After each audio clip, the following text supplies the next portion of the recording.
Okay. Hey everybody. Good morning. Hope you're all doing well. Welcome to Faith and Fandom Feedback Friday feedback. Um, Whatever this is, welcome. Glad you're here. It's Friday, April 19th, and we made it through the week. Congratulations. Glad you're here. Um, got to do this a little bit later in the morning than recent new times just because work isn't as crazy and I don't have to go in super early this morning. I just got to go take some photos of a graduation and drop off some flyers today. So, cheers. There's also a women's conference at my church that I probably should be a part of too. And those are all things though. Good morning. Hope you're doing well. Gonna jump right into the news. Got a chunky bit of stuff, but if you're watching this on Facebook Live, make sure that you chime in and share. Let me know what you're thinking. Let me know how you're feeling about stuff so we can comment and get in on this together. If you're watching this on YouTube, obviously I'm not seeing your comments live, but you can always jump back in and tell me what you're thinking. And to the one dude who constantly dislikes my YouTube videos, I love you anyway. Um, so let's jump in. Superhero stuff. We are officially underway with Peacemaker season two has officially started filming. James Gunn announced this by taking a photo of the back of Peacemaker's helmet with a selfie in it. So that's coming. If you weren't aware, Peacemaker is transitioning into the new DC universe, but not canonically in terms of season one. Season one will no longer be considered canon and but will still be part of the DC universe moving forward in cinematic stuffs. So that is coming. Um, Australia had a rough go of things the past week or so. First off, let's talk about the positive in Australia. Um, Bluey uh dropped their season finale, I believe, with an episode called The Sign. It was a 28-minute episode that focused on families having to move and sell their homes and the trauma that goes with that, all delivered in a lovingly Bluey centric vibe. But it also all boiled down to the fact that it was saved by a butterfly effect. So it's heartwarming. It's good if you have stuff with single parents or you are single parents. It actually had some warm fuzzies for that. I have seen some negative backlash for parents who were hoping that this episode was going to help them with moving and showing their kids that things were going to be okay with moving. And then but the episode concludes with them deciding to stay there for a number of reasons. Um but it was a great episode. It got me in my feels a couple times. But The Sign, I believe it's the season finale for where we are, and honestly it would make a decent series finale for Bluey, but I don't think we're done with that for the near future. But that's the positive of Australia had two and I'll say the word, I don't say the word loosely, but they had two mass stabbings. And, I'm not one to go into anti-gun control or things like that, but I'll just say, uh, man, as Reese Roper said in the live version of the intro to A New Hope on the 1999 album, I believe, Proof That the Youth Are Revolting, as they were describing the stuff about Columbine. He's just said mankind is dark. And it doesn't matter what your tool is. If you have evil in your heart, you're going to do evil with it. And there were two mass stabbings in Australia this week. One was at a mall where six people were killed. And that is sad and that is hard. Six people were killed. Um, and one man heroic, or no, one officer in Australia took the man down. But six people did die at the mall in Australia with that. Another mass stabbing in Australia in the same week took place inside a church. as a 15-year-old. I've heard 15, I've heard 16, depending on different news outlets. A young teenage male uh stabbed two church leaders mid-service before being put to the ground, like held down by the parishioners. Um, the young man waited for the live stream to start of the message and then stabbed the two leaders that were in there. The bishop who they both lived, to my understanding, and the bishop went on to say, you know, he preached forgiveness. Good on you. Um, yeah, I know that's hard, and I'm gonna go ahead and swing with the other hard news out the gate. It's out of my notes order, but just to tell you, Mandisa, the powerhouse vocalist who did songs like Overcomer and had one of the best Christmas albums. She passed away last night, to my understanding. Um, at the age of 47, Mandisa died in her home in Tennessee. No further details are available at the point of this recording, but yeah, I I had two people that I had to text that prior to saying that online, because I know they truly care. There's probably a third I should have said that to as well, but that's crazy. Um, not much older than me, but also someone that I've watched her whole kind of career, Grammy Award winner and everything, and she has passed away.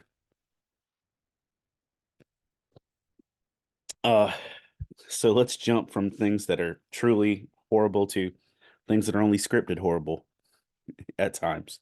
Um, if you are a wrestling fan, there's some recent turns of events in the past week. Notably, IRL Rhea Ripley has become injured. We don't know all the full details of it, and has had to uh, vacate or lay down her title and give it up after winning it at WrestleMania 39 and defending it at WrestleMania 40. There is speculation that it's just a way for her to have proven that she's still worthy and then take time off to go get married because she is engaged. She also recently lost a dog and they just gained a new one. Um, but that was kind of sad for her to lay down the title. And that's the thing that's happened in those types of events, is that it's when you do all this scripting and performances to get to a place where you get people where you want them, and then they actually get injured in real life and have to stop. Um, on another, and I don't know if this is news part, but like one of the actors from the Hamilton musical went on a podcast this past week to say that wrestling is theater. And that's the best way to describe it. It's incredibly athletic, masterfully done theater. And coming from somebody that was in the original Broadway cast of Hamilton, that's not a bad description. So take that as a will. Also, Chad Gable, who has been uh, kind of dorking things around as a Kmart Kurt Angle for a while, has now turned heel. So fun for that. Um, and other fun news of people becoming bad guys. Sonic 3 has officially cast Keanu Reeves as Shadow the Hedgehog. Now, um, that's cool and all. I'm not against that, and I'm sure he'll do fine. Um, I'm just loving the fact that the two beastie antagonists and protagonists of this are going to be Idris Elba and Keanu Reeves, because I want to see them have a fight in real life. I want to see like a John Wick style thing of Keanu Reeves and Idris Elba fighting. So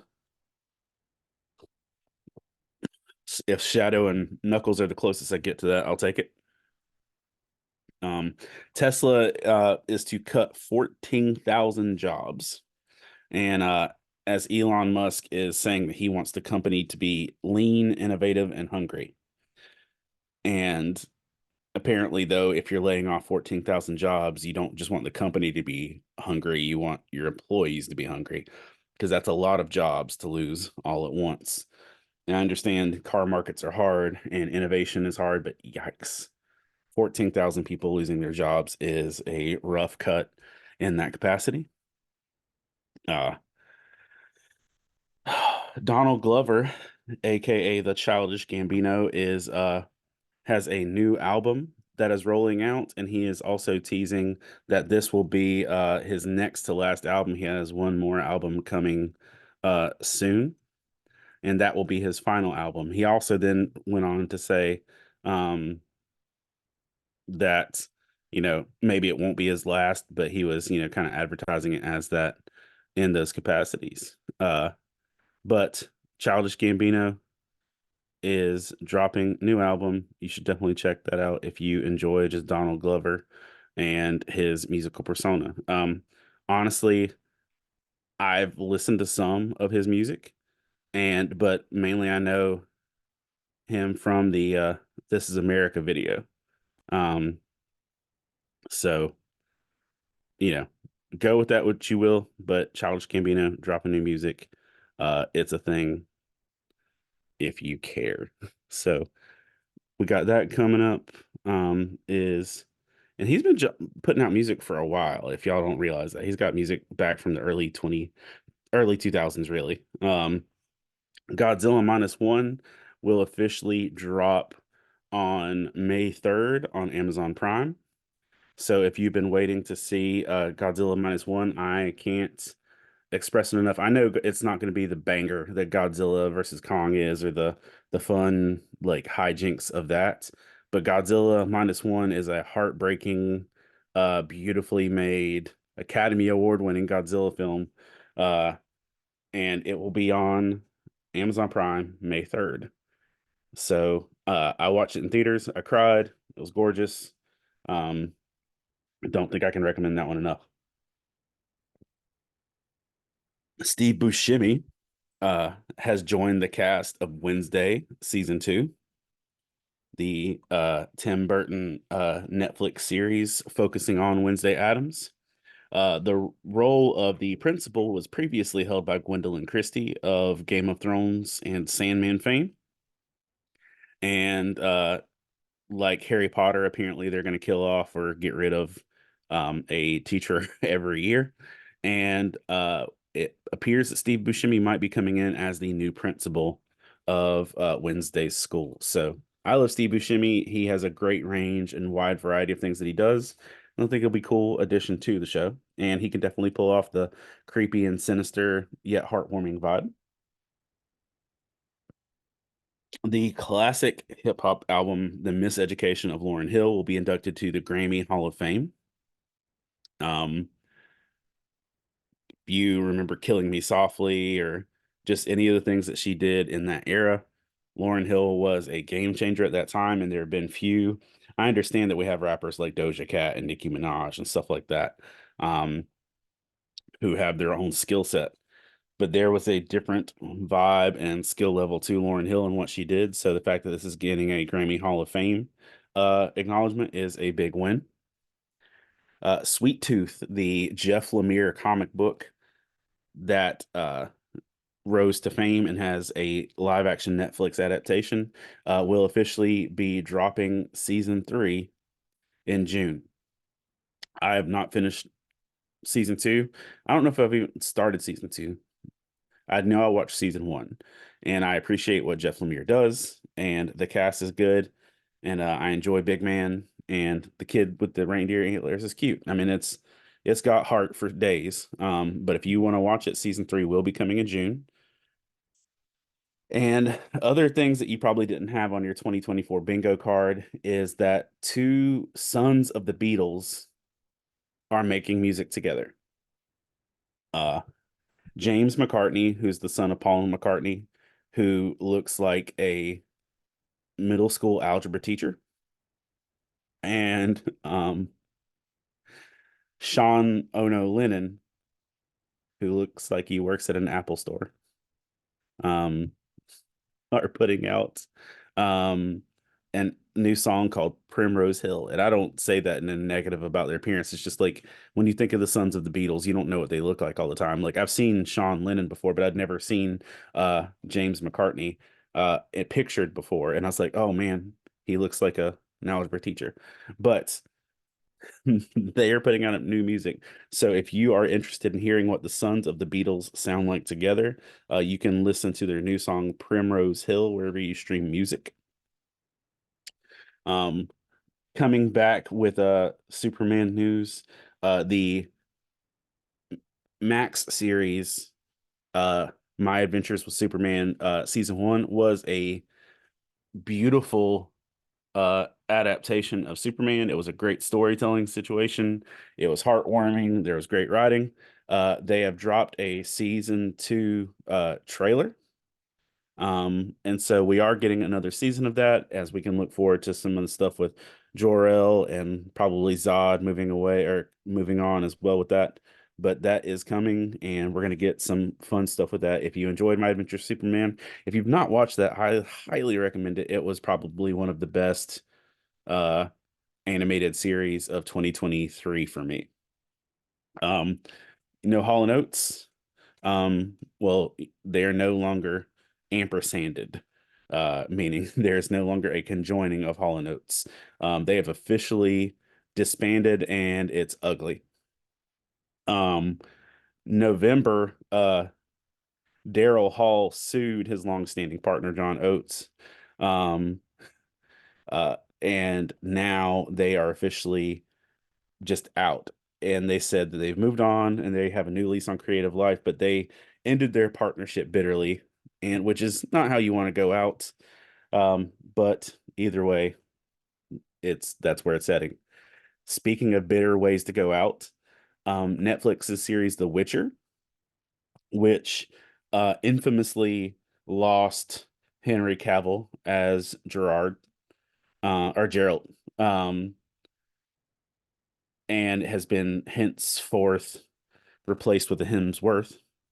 Uh, Liam Hemsworth replacing Henry Cavill's Geralt, uh, has began production on season four. Um, and they have been renewed all the way to season five, and it will end with season five. So we have two seasons with Liam Hemsworth as Geralt and three seasons with Cavill. And I know that there's a lot of people that were just like, no, Cavill's gone. I'm out. So wherever you stand with that, just let you know it is coming, and you are going to have another two seasons of it to deal with.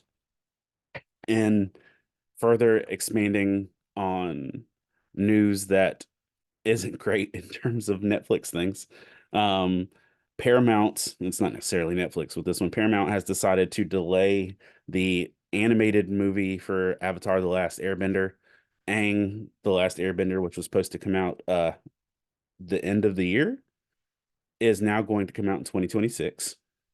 There are three feature films of Avatar: The Last Airbender, of the original cast, the original directors from the animated series that are going to be coming out. There are three films that are going to follow Aang's story after the series ended, and especially some of them as adults.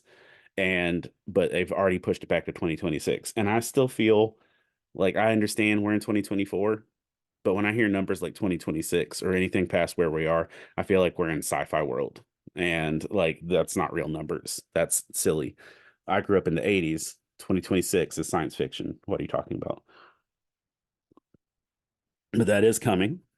And Mattel is partnering with Heinz, like the toy people with the ketchup people, for a pink barbecue sauce. And it's going to be a combination of, it's going to be a smoky sauce that's a combination of vegan mayo, barbecue sauce, and beetroot extract.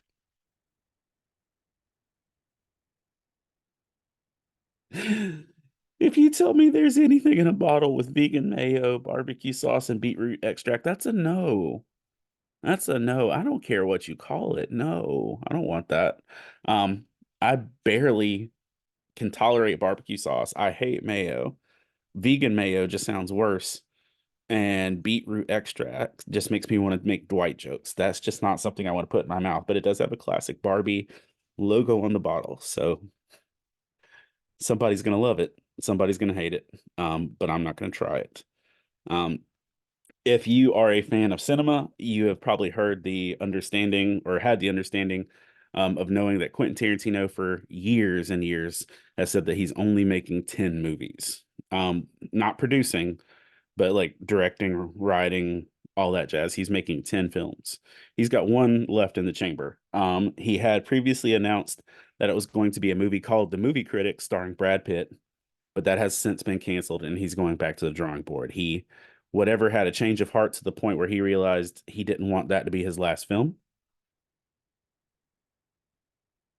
And so it's not going to be his last film. So that has gone back to the drawing board officially. But on uh, news that kind of fits in the same caliber, Leonardo DiCaprio is going to reteam with Martin Scorsese, which he does like every other day, um, to play Frank Sinatra in uh in a biopic. Uh, so Leonardo DiCaprio is apparently going to be playing it, I'm hoping, a middle-aged Frank Sinatra. Um, but yeah, I personally am a huge fan of the Rat Pack movie from the late 90s, early 2000s that HBO made that starred Don Cheadle as Sammy Davis Jr., Joe Montaigne as Dean Martin, Ray Liotta as Frank Sinatra. Um, I enjoyed that movie a lot, and it might have mainly been Don Cheadle uh performing as Sammy. I thought man Montaigne did a great job as Dean Martin. Ray Liotta was the weakest of the pack in terms of performance and stuff like that, but he was still good. I don't know that Leonardo DiCaprio is going to add something to my love of Frank Sinatra, but who knows? Maybe it could be a thing. Um, Good Omens will begin filming season three in January of 2025. Um, if you are aware, they finished season two. And this is one of those situations where the series has far exceeded the book. Um, they're way beyond the deep end in terms of content related to the actual storyline and everything. So it's not even remotely the same or what's going on in story, but people enjoy it. So if you are a fan, Good Omens season three will begin filming in January. And if you live in California, New York, Pennsylvania, Illinois, or New Jersey or Missouri, um, you could be looking at losing some of your favorite air quotes unhealthy snacks in the near future. Near future, probably 2026. There's proposals on the table to cut foods that have certain dyes, yellow six, yellow five, yellow six, yellow five, titanium dioxide, blue one, and red 40 are all on the chopping block to be cut in those states because reasons they have medically linked to. This includes Duncan Hines cake mix, Lucky Charms, Trix, Gatorade, Diet Mountain Dew, Tostitos cheese dip, Fruit Loops, Flamin' Hot Cheetos, Doritos, um, let's see, Pop Tarts, Juju fruits, Jello, Oreos, Swedish Fish, M&Ms, Sour Patch Kids, Skittles, Hot Tamales, and Nerds gummy clusters could all be banned in those states and potentially further states down the road um, if the bills that are being proposed move forward. Now we know how bills and things work like that, but it's on the table. And these are things that I've heard like my whole life too, of like, my aunt, I remember being very adamant, don't drink Gatorade because whatever, and all the risk things. And growing up as a kid, is the red dyes, the red fives and stuff like that. So the fact that it's taken my entire lifetime for it to get to here is still kind of surprising to me.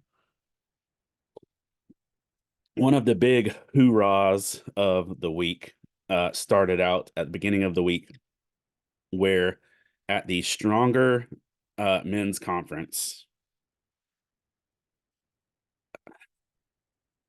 a I'm gonna miss some of the details on this, but a man who was from Britain's Got Talent, I believe, uh, opened up a Christian men's conference by doing tricks on a pole while also swallowing a sword.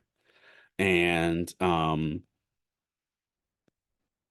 you can have all your own commentary on those things, but one of the things that really blew up is that following that performance, Mark Driscoll, who is known for heated responses and aggressive tendencies sometimes in his leadership, walked out and denounced the whole affair as the spirit of Jezebel and kind of stepped on the toes of the pastor who was hosting the event and his church.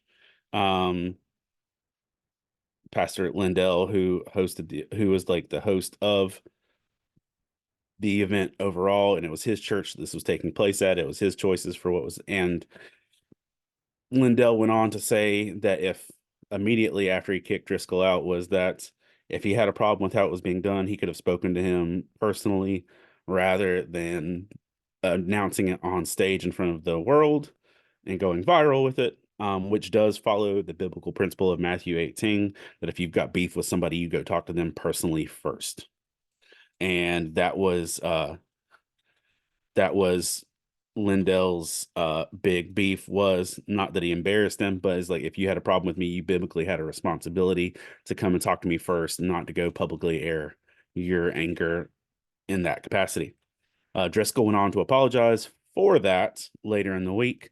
That yes, he should have talked to Lindell first. Not he apologized for the rest of his comments, but he apologized that he should have talked to Lindell first. But apparently there was more drama that unfolded with that because Lindell uh Senior has said that Driscoll went to Lindell's son, who also works with the church, and says that it's time for him to take over because his dad's gone the wrong way. So, ew, I don't want that. That's drama.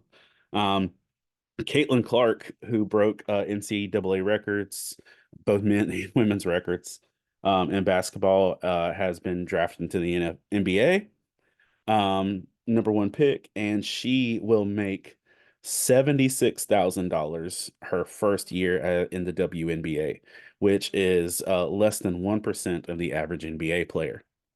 Um, and which has sparked a discussion heavily in terms of how to handle the pay gap that comes with women's sports and men's sports, and that as a headliner, record breaker, things of that nature, that she's going to get less than 1% of her male counterparts, uh, has sparked a lot of discussion. And she said in an interview that she doesn't expect to get paid as much as men's basketball because more people watch men's basketball.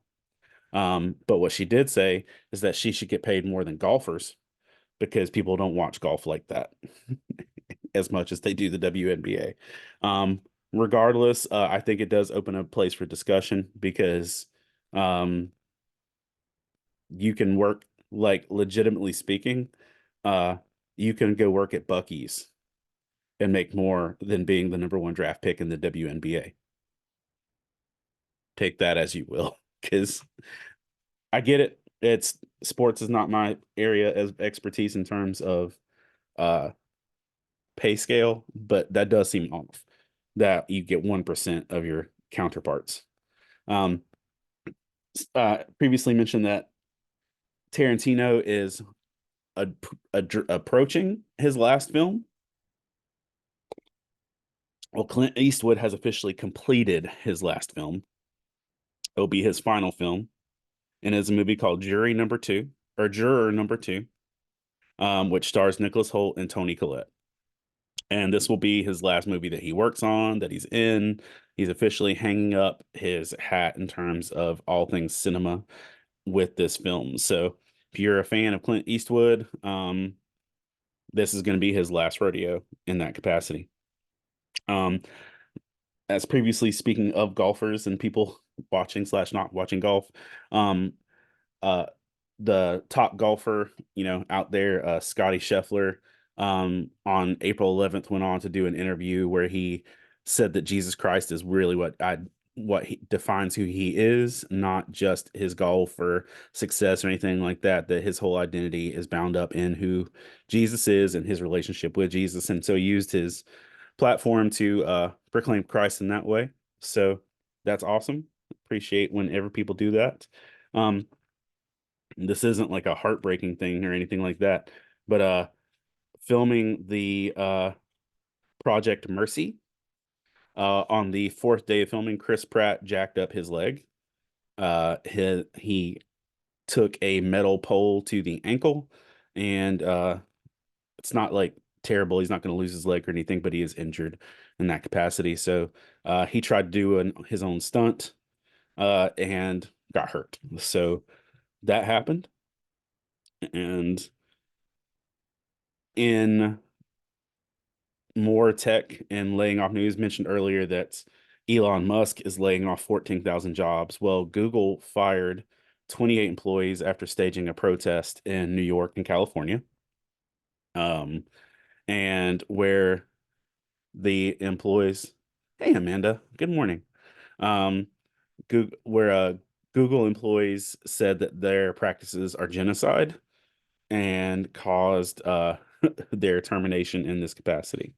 Um, if you aren't paying attention to what's going on, internationally with stuff, Dubai has dealt with record-breaking rain and flooding, to the point that airports, highways, interstates, malls, big businesses, all these things are completely underwater. Cars are left abandoned. It said that they received a year and a half worth of rain in 24 hours, and just nobody's prepared for that. So Dubai is heavily under fire in those things. So if you are a prayer or supporter in those things, you should check that out because it's a thing. Uh, and Amanda, since you just popped in here, my friend Amanda does beauty pageants and things like that. I'm actually reporting on a news beauty pageant. Amanda, see how you feel about this. Um, FanView, which is an Instagram social media profile thingy, is hosting the world's first AI beauty pageant, um, where contestants will be judged on beauty, social media clout, and the creator's use of AI tools. Um, so if you're not aware, Instagram and lots of other places are filled with profiles of completely AI generated women.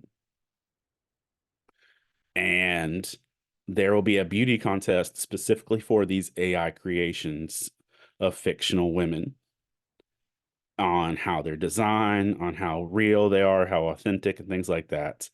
And there will be a cash prize for the winner who designs this person, and they will also be entered into a promotion to use their tools and gain further abilities.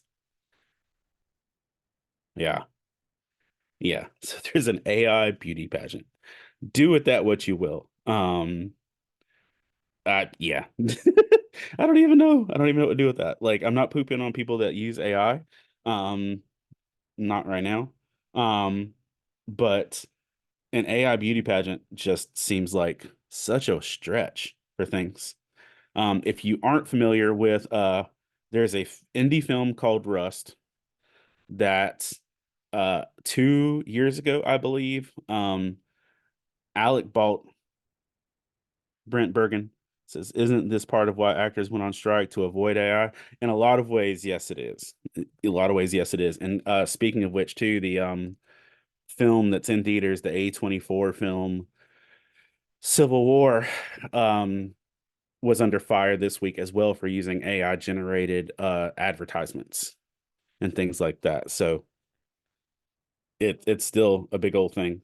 Um, if you're familiar with the tragedy that happened, I want to say it was 2 years ago now, filming the movie Rust, Alec Baldwin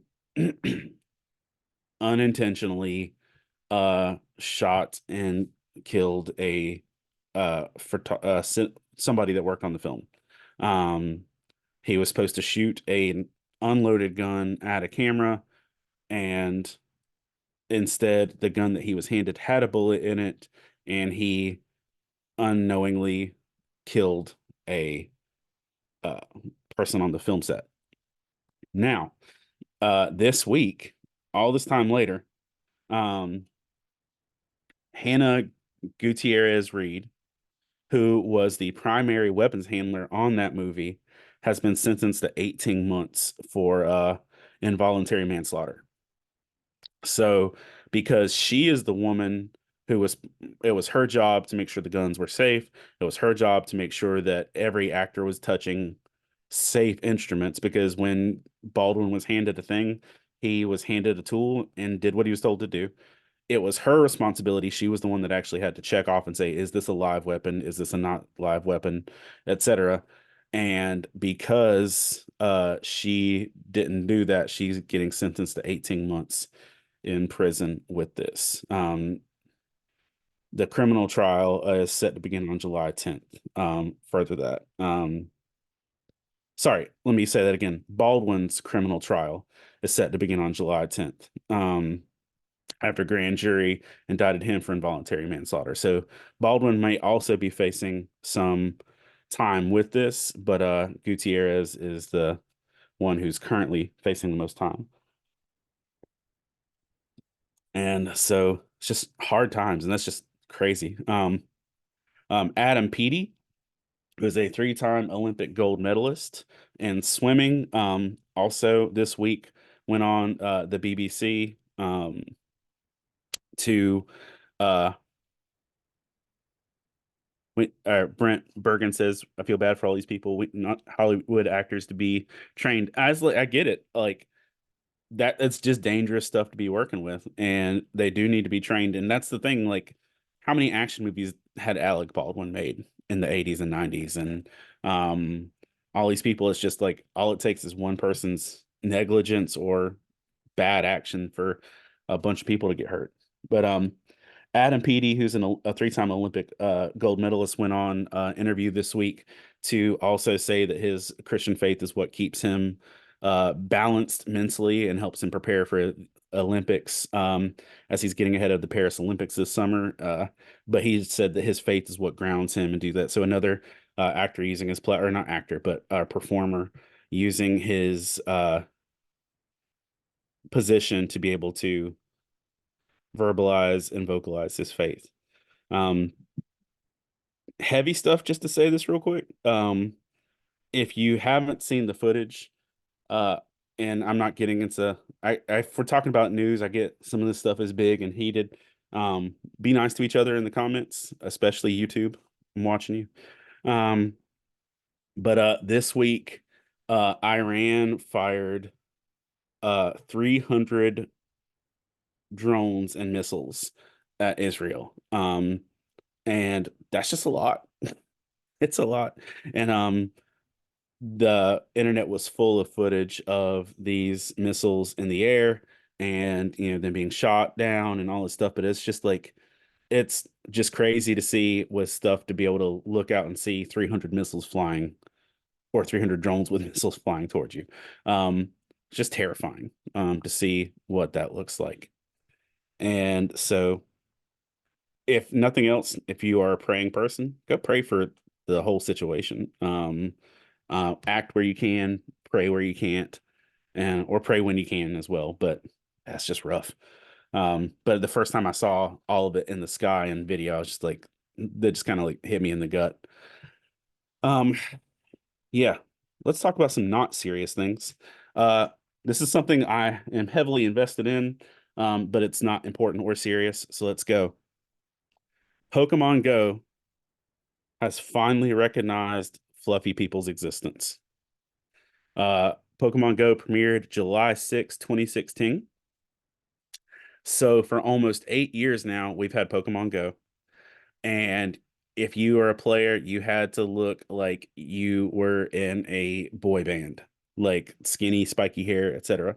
Now, Pokemon Go has finally allowed people to be girthy, to have shape and curves and things like that. So I'll consider that a win. Pokemon Go has also upped their whole processing speed for everything.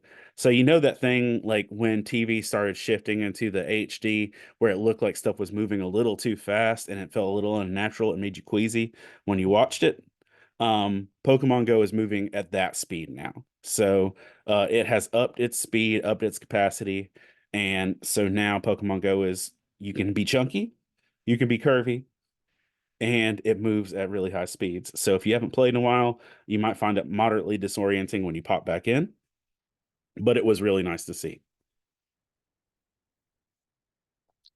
This morning at midnight, Taylor Swift dropped her new album, The Tortured Poets Department, um, and surprised a lot of her fans, or I guess all of her fans, with the fact that it wasn't just one album, it was a double album that was an anthology. And so you got a full double album for what people were expecting with one. My daughter was listening to it as I was getting ready for bed, uh, and I don't have enough at stake to actually comment on anything on the album itself, except the fact that it was a double album. Now, what is cool and what I think is hilarious and brilliant, brilliant marketing is that right when Taylor Swift's album was about to drop and dropping, they dropped the trailer for M. Night Shyamalan's new movie starring Josh Hartnett called Trap. And in it, hey Dallas, good morning, dude. Um, in M. Night Shyamalan's new movie Trap, a dad is taking his teenage daughter to an Eras Tour level concert. And I'm talking down to the glowing bracelets. If you've watched any of the Eras Tour, you know what Taylor Swift concert were like. So a dad is basically taking his daughter to a fictional Taylor Swift concert. Then what you find out is the dad, Josh Hartnett, is a serial killer, and uh the FBI and everybody, Homeland Security, whatever else, um, is setting up this fake Taylor Swift concert as a means to trap this serial killer in the building. So now the whole premise of the movie is there's a serial killer dad stuck at a Taylor Swift concert while the FBI is closing in on him and he needs to escape them and they're watching all the exit and everything else. So he's going to try and run from law enforcement or kill his way out. Who knows what he's going to do? But here's what I'm going to say this. The movie was announced. They waited intentionally to drop it with the release of Taylor Swift's album. That's brilliant marketing. Hey, Corey. Um, so I just thought that was brilliant marketing. M. Night Shyamalan, does not have the perfect track record when it comes to stuff, but dropping a Taylor Swift themed serial killer movie with Taylor Swift's new album, brilliant in terms of marketing. Uh, Now, what I will say is this, and you'll hear it here first if I'm right. If it does sound like a job for Liam Neeson, um, but if you knew any of the Taylor Swift stuff in the previous year with her touring and everything else, she made it to the stage almost every night or every from the stage, whatever, by being slid out in a custodian cart that looked like it had mops and brooms and stuff like that. And she would hide inside the cart and they would wheel her in and out.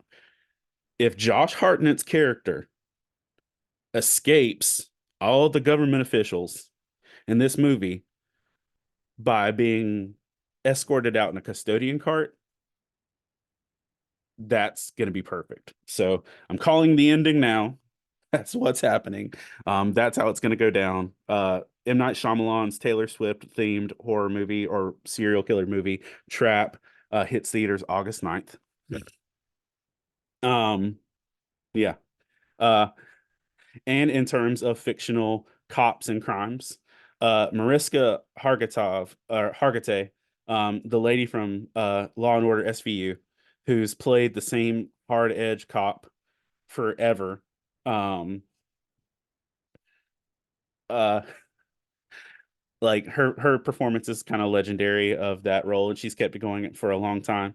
Um, she had a real life cop hero moment um when a little girl who was lost and looking for her mom in New York saw her and knew that she was a cop and ran to her for help. So that's really sweet.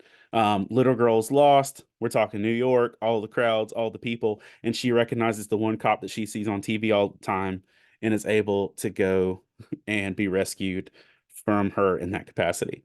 And Marissa actually stayed with her and made sure that she got safely back to her parent. So that's super cool. That's a neat thing in that way.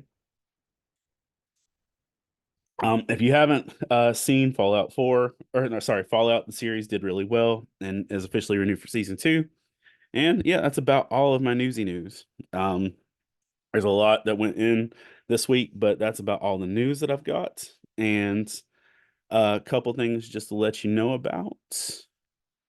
I want to let you know that we're adding some May events and cons. Um, I don't have all the details yet, and I'm going to wait until they're officially confirmed. But I do know that we're adding Wake Forest Comic Con um in August 19th. You're one Pan or Dallas says he's one episode away from finishing Fallout. Um, I am not that far. I think I've watched the first three, maybe first two. Um, ooh, but and with that, and Fallout's looking good. My bandwidth for TV right now, just with time, has been Shogun as a priority, Delicious in Dungeon as a priority, X-Men 97 and Bad Batch are kind of where I've been really focusing attention to on what I'm watching.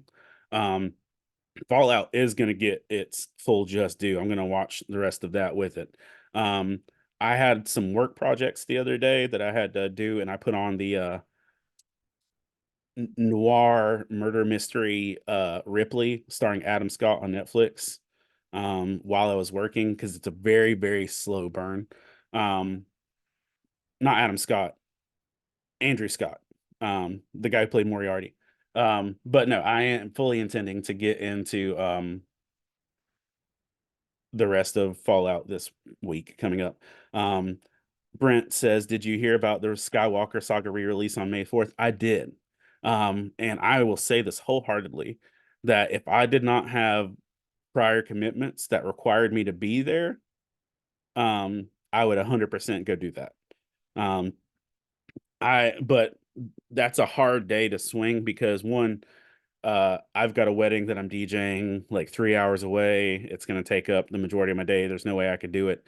Second, it's also free comic book day. So, uh, with that, to my understanding, it is nationwide, in terms of it's going to be at certain theaters in each area. It's not going to be everywhere, but I think there are going to be some theaters that are going to be playing.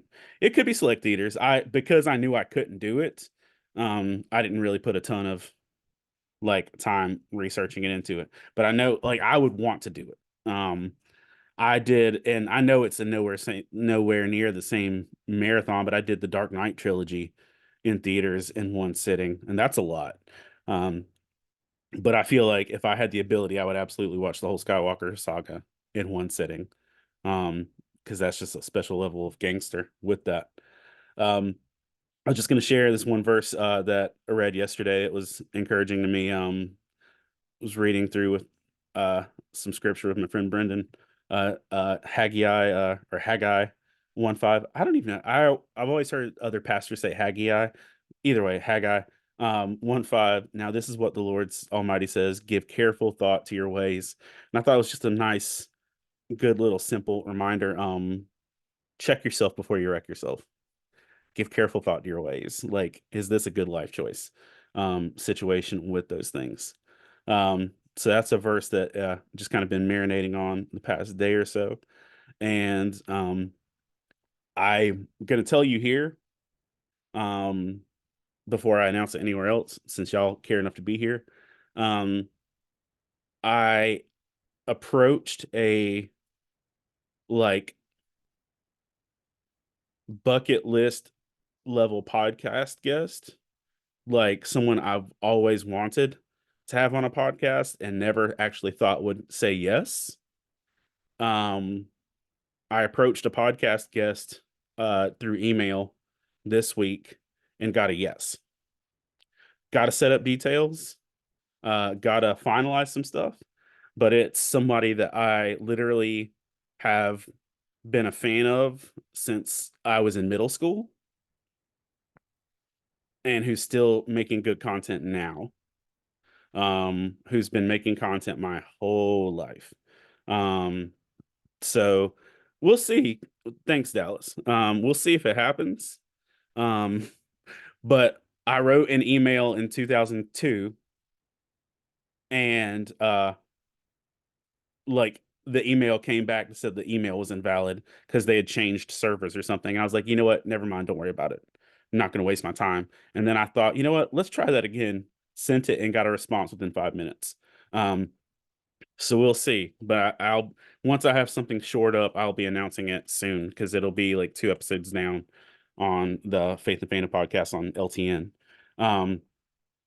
But I'll say this as just a clue hint thing. This is someone that has worked in the medium of TV, video games, comics, and musical art. Razzle dazzle. Um, so super pumped about that. Um, Before I bounce, I want to take a moment to thank our Patreon supporters because y'all make literally everything possible in terms of making all this stuff happen. Some more recent and new Patreon supporters. Let's see. David Brooks and Jeff Weimer. Saying that right? Jeff Weimer. Are some of our newer Patreon supporters. Thank you for being a part of this, as well as Jacob Gibson, just newer ones. Thank y'all for being a part of it. I want to thank Colin Sproles, Jamie Montgomery, Matthew Coleman. Let me click this button. Okay. Colin Sproles, Jamie Montgomery, Matthew Coleman, Jonathan Herman, Ron Petit, Gear Saber Cosplay, Scott Ward, Alicia Glenn, Candace Davis, Jay Sheed, Jason Crutchfield, Mike Perna, Todd Turner, John Jacobs, Zach Harris, Caleb Grimm, Jeanette Skaggs, Jason Bullock, Christina Ray, Sarah Lewis, Patrick Gale, Rebecca Godlove, and Adam Davis. Thank you all for being so fantastic. And your support, your encouragement, and just being there. Because if you support my Patreon, you don't get a lot. I give all the content I make away for free anyway, so you're not getting like really crazy anything extra. Um, and so thank you for supporting. You do make it so much easier to do things. Like we're coming up on seasons now where we have to start booking some more hotels and booking stuff for more shows, ordering more stickers and books and things like that. And so it takes a huge burden off my family financially to be able to have some cushion with that. So thanks for being a part of that. Thank you for supporting the ways that you do. And this upcoming week on the Faith and Fandom podcast with LTN, gonna have Nathan Webb from Checkpoint Church. And if you didn't see, Chris Poirier and I just hit our 100th episode of the Pull List podcast, talking about comics. Oh, this was another big thing, and I'm gonna wrap up with this and go be an adult. Um, if you are a comic collector or a faith person that just likes to have stuff that's going to be kind of milestoney, if you're familiar, Tom King wrote an issue of Batman, uh, Batman 53 a few years back that was very heavily focused on um, Job. Being an adult is overrated, Alicia Glenn. Um, uh, but Tom King wrote this very biblically encouraging book, Batman 53. It actually started the Pull List podcast 100 episodes ago.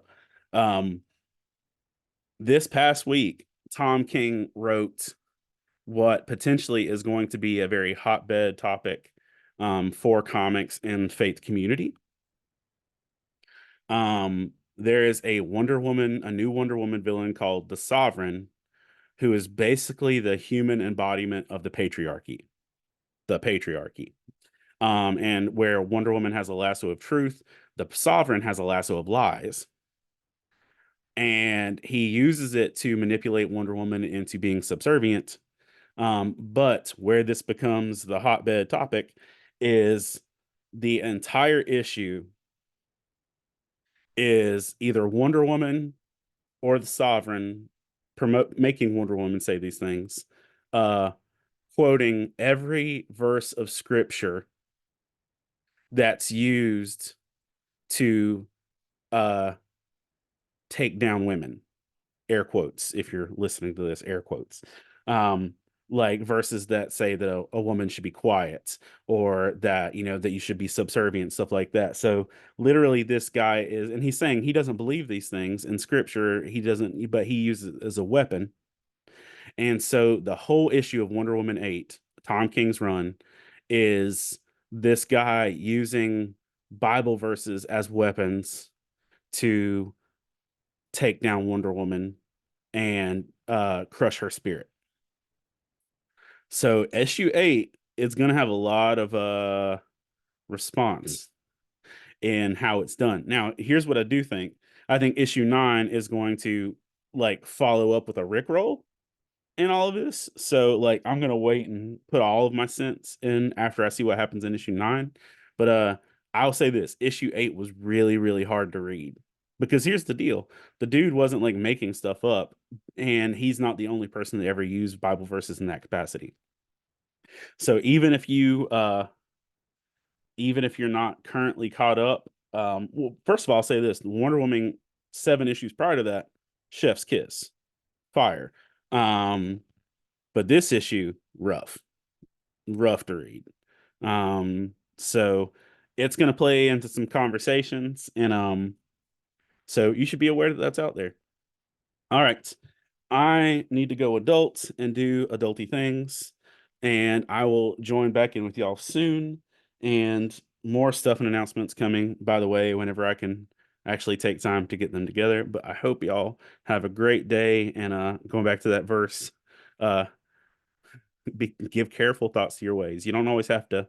Um, um, Brent, you are totally welcome. Love you too, Dallas. And give careful thought to your ways. And I hope the rest of your day is good and that y'all find some time to rest and be encouraged. Also, just throwing it out there, the movie Ministry of Ungentlemanly Warfare dropped today or slash last night. Super excited about that. Alan Richardson and Henry Cavill. Also, Carrie Elways is in that. So I'm probably, if I can find time this weekend, going to pop in and see that. Y'all have a great day, and I will see you later. Bye.